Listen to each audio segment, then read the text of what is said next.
So in our last video, we talked about how Texas gained their independence from Mexico, and we talked about more and more Americans moving into Mexican territory. We talked about Americans moving into California, which was controlled by Mexico because of the gold rush. We talked about Mormons moving into around the Great Salt Lake, which was controlled by Mexico, to start a new civilization where they were free from persecution. We talked about Americans being brought to Santa Fe because of trade. So now we've been moving Americans into the West, but America does not have control of this territory. It is controlled by the country of Mexico.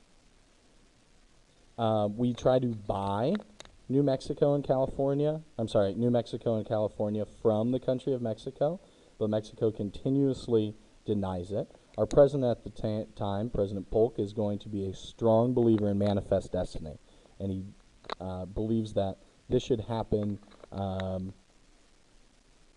regardless if it brings war. He definitely believes that God is pushing this country to expand from ocean to ocean. He's going to send a man named Zachary Taylor to patrol the border of Texas and Mexico.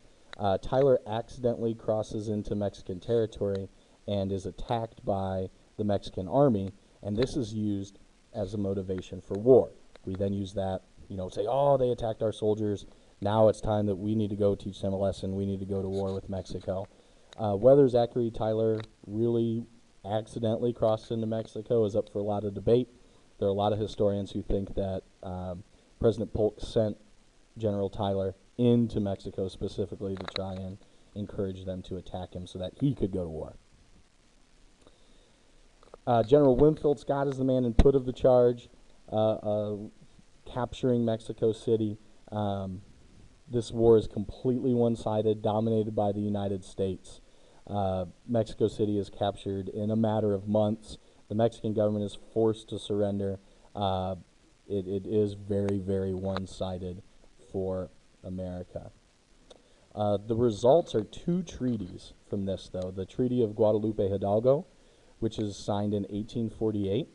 It picks the Rio Grande River, which is this river here, as the southern border of Mexico, or as the northern border of Mexico and the southern border of the United States.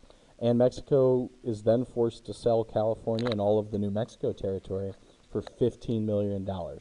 This is incredibly cheap and incredibly bad deal for Mexico.